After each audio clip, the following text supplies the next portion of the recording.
আজ আন্তর্জাতিক গণতন্ত্র দিবস। ইতিহাস সাক্ষ্য দেয়, গণতন্ত্র প্রতিষ্ঠায় বাংলাদেশের জনগণকে বারবার ত্যাগ স্বীকার করতে হয়েছে, রক্ত দিতে হয়েছে। এদেশের স্বাধীনতাকে যখনই গ্রাস করেছে স্বৈরতন্ত্র, পরিবার গণতন্ত্র পুনরুদ্ধার করেছে। প্রতিবার গণতন্ত্র পুনরুদ্ধার করেছে বাংলাদেশ জাতীয় দল। বাকশালের পর বহুদলীয়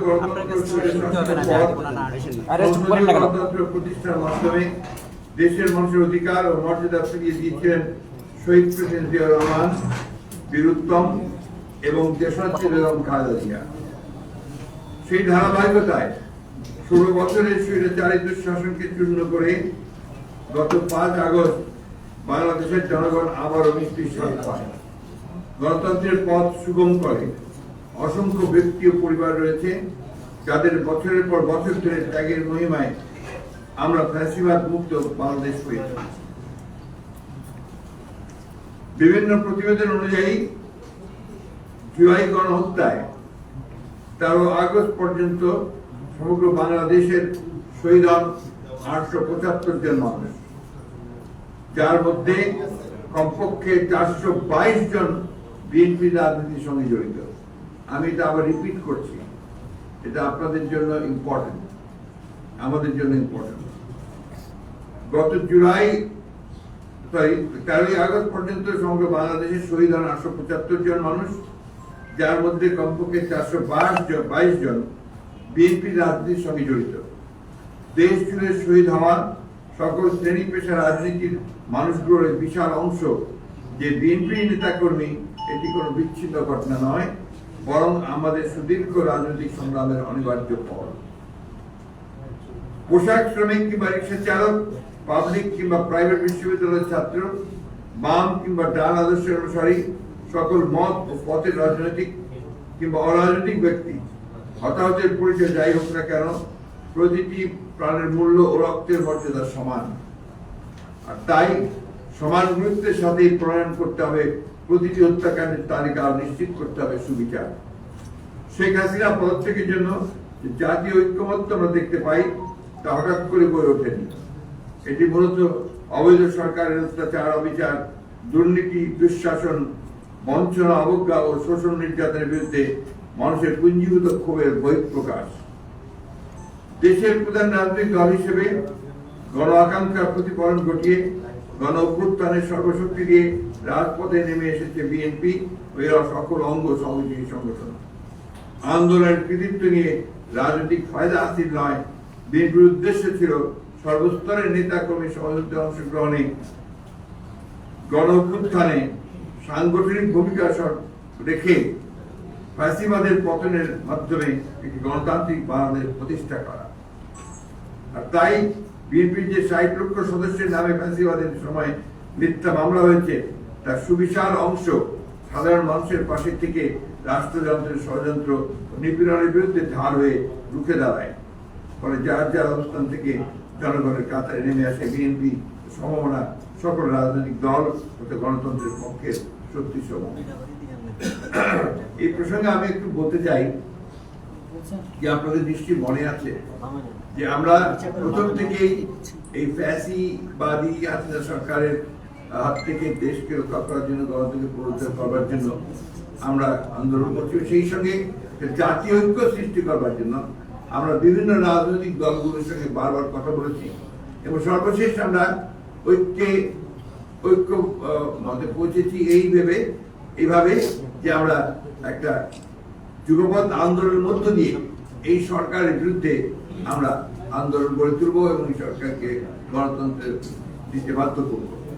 এটা আমি আবার রিপিট করতে চাই যে সেই ঐক্য আমাদের সৃষ্টি হয়েছিল। আপনারা দেখেছেন যে গোলাপবাগের যে জনসভা হলো, সেই জনসভায় আমাদের ডক্টর খন্দকার মোশাররফ সাহেব যে 10 দফা কর্মসূচি ঘোষণা করেছিলেন, সেটা কিন্তু ছিল আমাদের সেই যুগপৎ আন্দোলনের একটা অংশ। এবং এর পরে 31 দফা নিয়ে আমরা আবার এসেছি। এগুলো কিন্তু সবই একটা ঐতিহাসিক ভাবে ঐতিহাসিকভাবে এই কাজগুলো করার পরে সমস্ত রাজনৈতিক দলগুলোকে ঐক্যবদ্ধ করে এর যে নেতৃত্ব করেন, এর যে উদ্যোগ করেন, সবটাই কিন্তু বিএনপি নিয়েছে এবং বিএনপি যার পরে শেষে এক দফা আন্দোলন শুরু করেছেন। যে এক দফা আন্দোলন আপনারা জানেন যে আমাদের অনেকেই সেদিন বিভিন্নভাবে রাজপথে আপনার শহীদ হয়েছেন এবং আমরা সবাই এক বছর আগেই আমরা সবাই কিন্তু কারাগারে গিয়েছি। সেই দিন ওই সময় যখন আপনার আন্দোলন শুরু হয়েছে সেই সময় কিন্তু আমাদেরই প্রায় 13,000-এর উপর নেতাকর্মী কিন্তু কারাগারে ছিলেন এবং ওই দিন কারাগারে সবচেয়ে বেশি সংখ্যক বন্দী যারা ছিলেন তারা ছিলেন সবচেয়ে বিএনপি নেতা কর্মীরা। 5 তারিখে বিএনপির কারাগারের মধ্যে স্লোগান উঠেছে যে আর সৈনিক এক হও। এগুলো আপনার আমি কথাগুলো এই জন্য বলছি যে বিএনপির অবদানকে খাটো করে দেখার কোনো অবকাশ নেই। দেশের প্রধান রাজনৈতিক দল হিসেবে গণ আকাঙ্ক্ষা প্রতিফলন ঘটিয়ে গণ অভ্যুত্থানের সর্বশক্তি দিয়ে রাজপথে নেমে আসে বিএনপি। বলেছি আমি 16 জুলাই রংপুরে বেগম রোকেয়া বিশ্ববিদ্যালয়ের ছাত্র আবু সাইদকে নির্মমভাবে হত্যা করে পুলিশ। একই দিন চট্টগ্রামে চট্টগ্রাম কলেজ ছাত্র দলের যুগ্ম আহ্বায়ক ও ওয়াসির আক্রান্ত হত্যা করা হয়। এই হত্যাকাণ্ডগুলোতে সমগ্র বাংলাদেশ ক্ষুব্ধ হয়ে ওঠে, বেগবান হয় আন্দোলন। 18 জুলাই ঢাকার উত্তরায় আন্দোলনের পানি বিতরণ করতে গিয়ে পুলিশের গুলিতে প্রাণ হারান বাংলাদেশ ইনস্টিটিউট অফ প্রফেশনালসের ছাত্র মীর মুগ্ধ। একই দিন যাত্রাবাড়িতে পুলিশের গুলিতে নিহত হন ইউনাইটেড ইন্টারন্যাশনাল ইউনিভার্সিটির ছাত্রদল নেতা ইরফান ভুঁইয়া ও সাউথ ইস্ট ইউনিভার্সিটির ছাত্র নেতা ইমতিয়াজ আহমেদ জাবিদ। এরই মাঝে 17 জুলাই বিএনপির কেন্দ্রীয় কার্যালয়ে ডিবি পুলিশের অভিযানের নামে মঞ্চায়িত হয় সাজানো নাটক, বলপূর্বক বন্ধ করা হয় কার্যালয়ের কার্যক্রম, বাসায় বাসায় অভিযান চালিয়ে বিএনপির অর্ধশত প্রথম সারির নেতা সহ 3,000-এর বেশি নেতা কর্মীকে স্বল্প সময়ের মধ্যে গ্রেপ্তার করা হয়। গ্রেপ্তার হন স্থায়ী কমিটির সদস্য নজরুল ইসলাম খান, আমির খসরু মোহাম্মদ চৌধুরী, কেন্দ্রীয় নেতৃবৃন্দ নুরুল কবির রিজভী, জহিরুদ্দিন স্বপন, শহীদুদ্দিন চৌধুরী ইয়ানি, শিমুল বিশ্বাস, আমানুর রহমান, রশিদুজ্জামান মিল্লাত, ডক্টর ফরাদউদ্দিন তরান, ডক্টর রফিকুল ইসলাম, নাসিরুদ্দিন নাসিম, সাইফুল ইসলাম নীরব, আমিনুল হক, সুলতান সালাউদ্দিন টুকু, মীর নওয়াজ, নিপুণ রায়চৌধুরী, ডক্টর শাকওয়াত সামন্ত সহ আর অনেক সক্রিয় নেতা। এই গণগ্রেপ্তার প্রমাণ করে যে স্বৈরাচারের পতন ঠেকাতে আওয়ামী লীগ বরাবরের মতোই বিএনপিকে প্রধান প্রতিপক্ষ হিসেবে চিহ্নিত করে এবং আন্দোলনকে দমন করতে নিপীড়নের মাত্রা বাড়িয়ে দেয়। বহুমাত্রিক নিপীড়ন মোকাবেলা করেই বিএনপি নিরবিচ্ছিন্নভাবে রাজপথের অগ্রভাগে ছিল। বিশেষত আগস্টের 4 এবং 5 তারিখে নিজেদের জীবন উৎসর্গ করে শেখ হাসিনাকে পদ থেকে বাধ্য করার সংগ্রামে জীবন দেন ঢাকা মহানগর পূর্ব ছাত্র দলের যুগ্ম আহ্বায়ক আরিফুর রহমান রাসেল, জালালউদ্দিন, ডিগ্রি কলেজের যুগ্ম সাধারণ সম্পাদক আসিফ হোসেন, সোনারগাঁও বিশ্ববিদ্যালয়ের ছাত্র নেতা রাসেল মাহমুদ, যশোর জেলা ছাত্র নেতা সাকিবুল হাসান মাহি প্রমুখ। এভাবে শুধু ছাত্রদল থেকেই একে একে কমপক্ষে 113টি তাজা প্রাণ ঢেলে পড়ে ছাত্র জনতার সফল অভ্যুত্থানে। সাভারের আশুলিয়ায় গুরুকে হত্যার পর লাশগুলো ভ্যানে চুপ করে গান পাউডার দিয়ে পুড়িয়ে ফেলে পুলিশ, যার মধ্যে জাতীয়তাবাদী টেক্সটাইল ইঞ্জিনিয়ার্স অ্যাসোসিয়েশনের সদস্য সাজ্জাদ হোসেন সদেও ছিলেন। ক্ষমতা কুক্ষিগত রাখতে এই ধরনের বর্বরতা কেবল কিছু জীবনকে নিঃশেষ করা নয়, বরং মানবতার উপরে গভীর আঘাত। শুধু তাই নয়, গণঅভ্যুত্থানের সময় পুলিশের গুলিতে শতাধিক বিএনপি নেতা কর্মী দৃষ্টিশক্তি হারান, যার মধ্যে রংপুরের গঙ্গাচড়া উপজেলাধীন তুষার হারেস শাহজালাল সহ 6 জন ছিলেন। জুলাই আগস্ট মাসে সমগ্র বাংলাদেশে এক দফা দাবি আর বিএনপির ত্যাগের পটভূমি সৃষ্টি হয়েছে 1 যুগের বেশি সময় ধরে। উত্তাল রাজপথে এই সময় গুম, খুন, হামলা, মামলা, দমন, দুর্বৃত্তায়নের শিকার হয়েও জনগণের প্রতিবাদের প্রতিনিধি হিসেবে রক্তস্নাত সংগ্রামের নেতৃত্ব দিয়ে এসেছে বিএনপি। রাজনৈতিক হয়রানির অংশ হিসেবে গায়েবী মামলায় সর্বোচ্চ নেতা কর্মীদের বিরুদ্ধে রাষ্ট্রদ্রোহিতা, হত্যা, নাশকতা, জঙ্গিবাদ, দুর্নীতি সহ নানা বানোয়াট ও মিথ্যা অভিযোগ দেওয়া হয়। প্রহসনের মামলার সাজানো রায়ের মাধ্যমে বিএনপি চেয়ারপারসন খালেদা জিয়াকে আটক করে ফেসিস্ট শেখ হাসিনা। অন্যায়ভাবে তার বাড়ি কেড়ে নিয়ে ভেঙে দিয়ে নির্জন পরিত্যক্ত কারাগারে একমাত্র বন্দী হিসেবে রেখে তাকে প্রাপ্য চিকিৎসা থেকে বঞ্চিত করা হয়। ভারপ্রাপ্ত চেয়ারম্যান তারেক রহমানের বিরুদ্ধে 50টারও বেশি বানোয়াট মামলা করা হয়। তার নির্বাচিত জীবনে বাক স্বাধীনতা আন্দোলনের পাশাপাশি অবৈধভাবে চাকরিচ্যুত করা হয় তার চিকিৎসক স্ত্রীকে। একজন রাজনৈতিক ব্যক্তি হওয়া সত্ত্বেও তার বিরুদ্ধে মামলার ৫৫ সাজা ঘোষণা করা হয়। আমার নিজের বিরুদ্ধে অন্তত 93টা মামলা দায়ের করা হয়। মির্জা আব্বাস চন্দ্র রায় সহ বিএনপির সকল স্থায়ী কমিটির বিরুদ্ধে গণহারে গায়েবী মামলা করা হয়। এমনকি সালাউদ্দিন আহমেদকে গুম করে দেশের সীমানা পেরিয়ে ভারতের মেঘালয়ে নিয়ে যাওয়া হয় এবং সেখানে অসুস্থ অবস্থায় দাঁড়ান তিনি। বিগত 17 বছরে বিএনপি স্থায়ী কমিটির সদস্যবৃন্দ সহ অসংখ্য নেতাকর্মী বিভিন্ন মেয়াদে কারাবরণ করেছেন। হাজার হাজার বিএনপি নেতা আছেন যারা এক একজন শতাধিক মামলার বেড়াজালে আবদ্ধ। মোয়াজ্জেম হোসেন আলাল, এস.এফ জাহাঙ্গীর, রাজীব হাসানের মতো অনেকের বিরুদ্ধে রয়েছে 200-র অধিক মামলা। সুলতান সালাউদ্দিন টুকু, রফিকুল ইসলাম মজনু, সাইফুল ইসলাম নীরব, ইসহাক সরকার সহ অনেকের বিরুদ্ধে রয়েছে 300-র বেশি মামলা। ইসহাক সরকার সহ অনেকের 300 বেশি মামলা। হাইবুল নবী সোহেলের বিরুদ্ধে রয়েছে রেকর্ড 451টি মামলা। আইন প্রয়োগকারী সংস্থা বিচার বিভাগকে ব্যবহার করে এমন অবিচার বিশ্বের অন্য কোথাও হয়েছে বলে আমাদের জানা নেই। গত 1 দশক ধরে বিএনপি নেতা কর্মীরা সপ্তাহে 5 কার্য দিবস বিভিন্ন আদালতে হাজিরা দিয়ে এক অস্বাভাবিক জীবন কাটিয়েছেন।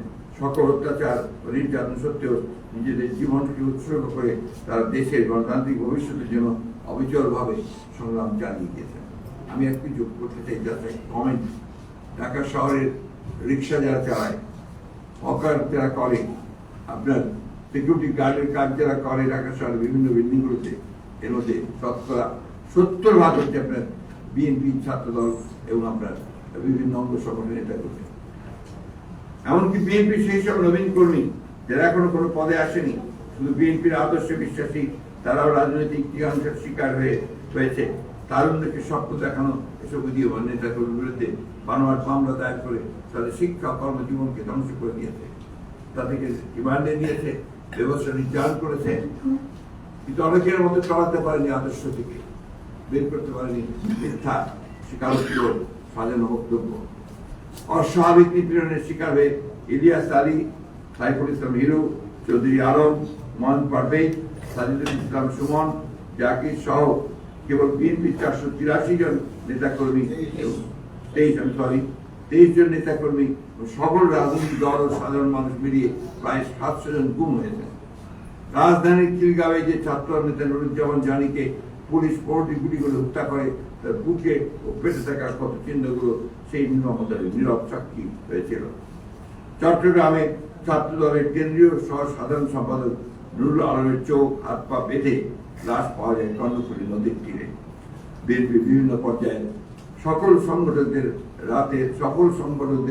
রাতের আধারে যেভাবে হত্যা করা হয় তা বর্বরতার কালো অধ্যায় হিসেবে ইতিহাসে থেকে যাবে। কুমিল্লায় ছাত্র নেতা পারভেজ হোসেনকে হত্যা করে আওয়ামী লীগের আওয়ামী লীগের নেতা কর্মীরা, আর ছাত্রলীগ যুবলীগের গুলিতে শেরপুরে পাকুড়িয়া ইউনিয়ন ছাত্র নেতা মাহবুব আলম নিহত হন। কারাবন্দী নাসিরুদ্দিন পিন্টু এবং বিএম বাকির হোসেনকে হত্যার মাধ্যমে যে নৃশংস সংস্কৃতি রচনার সূচনা করে ফ্যাসিস্ট শেখ হাসিনা, তারই ধারাবাহিকতায় রংপুরের লক্ষ্মীটারি ইউনিয়নের বিএনপি সাংগঠনিক সম্পাদক মনোরুল ইসলাম ও অন্তত আরো 20 জন নেতাকে নির্যাতনের মাধ্যমে কারাগারে খুন করা হয়। এসব হৃদয় বিদারক ঘটনায় 2013 থেকে 2023 সালের মধ্যে বিচার বহির্ভূত হত্যার শিকার হন বিএনপির 1551 জন নেতা কর্মী। তাদের রক্তের ঋণ শোধ করতে হলে আমাদেরকে যে কোনো মূল্যে বাংলাদেশে গণতন্ত্র ও ন্যায় বিচার প্রতিষ্ঠা করতে হবে। ফ্যাসিবাদের সময় জুড়েই বিএনপি ও এর অঙ্গ সংগঠনের নেতা কর্মীরা মধ্যযুগীয় নিপীড়নের শিকার হয়েছেন। গাজীপুরের বোয়ালি ইউনিয়ন বিএনপি সভাপতি আলী আজম, তিনি মায়ের জানাজা অংশ নিতে গিয়েছিলেন, তাকে হাত পা ডান্ডা পরিয়ে বেঁধে ইমামতি করতে বাধ্য করা হয়। পটুয়াখালী ছাত্র নেতা নাজমুল মির্জাকে বাবার জানাজায় ডান্ডা পরিয়ে অংশগ্রহণ করা হয়। একজন সন্তানের জন্য এর চেয়ে বড় গ্লানি আর কি হতে পারে। জাতীয় হৃদরোগ ইনস্টিটিউটে যশোর যুব দলের সহসভাপতি আমিনুর রহমান চিকিৎসাধীন অবস্থায় 2 পায়ে ডান্ডা পরে মেঝেতে কাতরাচ্ছেন। এ দৃশ্য আজও জাতির বিবেককে তাড়িয়ে বেড়ায়। চট্টগ্রাম মহানগর ছাত্র দলের সহসভাপতি সম্পাদক সাইফুল ইসলামকে তুলে নিয়ে বাম পায়ে শটগান থেকে গুলি করে আইন শৃঙ্খলা বাহিনী, যার ফলে পুরো পা কেটে ফেলতে হয়। ফ্যাসিবাদের দোষরদের অজস্র নৃশংসতা বিএনপি তৃণমূলের কর্মীদের এভাবেই বন্ধুত্বের দিকে ঠেলে দেয়, ধ্বংস করে এক একটি পরিবারের স্বপ্ন। শুধু বিএনপি রাজনৈতিক অপরাধে কিশোরগঞ্জে পৌর বিএনপি সভাপতি আমিনুল ইসলামের পক্ষে না পেয়ে পুলিশ তার নিষ্পাপ যমজ 2 ছেলেকে গ্রেফতার করে নিয়ে যায়। সিরাজগঞ্জে ছাত্রদল নেতা হারুন রশিদকে না পেয়ে পুলিশ তার অসুস্থ বাবাকে ধরে নিয়ে যায়। পঞ্চগড়ে জেলা যুব দলের সাধারণ সম্পাদক নুরুজ্জামান বাবুকে না পেয়ে পুলিশ তার পরিবারের সাথে অশালীন অসদাচরণ আচরণ করে। নোয়াখালীর সুবর্ণচরে বিএনপির পক্ষে ভোট দেওয়ায় আওয়ামী লীগ কর্মীদের হাতে গণধর্ষণের শিকার অনেক নারী। এগুলো বর্বরতার কয়েকটি উদাহরণ মাত্র, যা বিএনপি নেতা কর্মী সমর্থকদের উপরে বছরের পর বছর ধরে চলে আসা অগণিত নির্যাতনের ভয়াবহ চিত্র তুলে ধরে। চট্টগ্রামের সীতাকুণ্ডের যুবদল সভাপতি মোহাম্মদ আলমগীরের বাড়িতে মুখোশধারীদের বোমা বিস্ফোরণ ও সহস্র মহড়া। খুলনায় পুত্রা বিএনপির আহ্বায়ক আবুল বশরের বাড়িতে ছাত্রলীগের সন্ত্রাসীদের বোমা হামলা। কুমিল্লায় 1960 সাল থেকে ওয়ার্ড বিএনপি সভাপতি মুজিবুর রহমান ফরাদের মালিকানাধীন পারিবারিক দিঘির দখল নিয়ে আওয়ামী লীগের মৎস্য সম্পদ লোপাট। চাঁদপুরে ঢাকা উত্তর রমাদারের আহ্বায়ক জসিমউদ্দিনের পৈতৃক সম্পত্তি ও ব্যবসা প্রতিষ্ঠানে আওয়ামী লীগের অবৈধ দখল। দেশ জুড়ে এমন লক্ষ লক্ষ হামলা, দখল ও লুটতরাজের ঘটনা ঘটেছে। এভাবেই ফ্যাসিবাদের নিষ্পেষণে দীর্ঘ সময় ধরে গণতন্ত্রের আন্দোলনের দায় চুকিয়েছে বিএনপির তৃণমূল।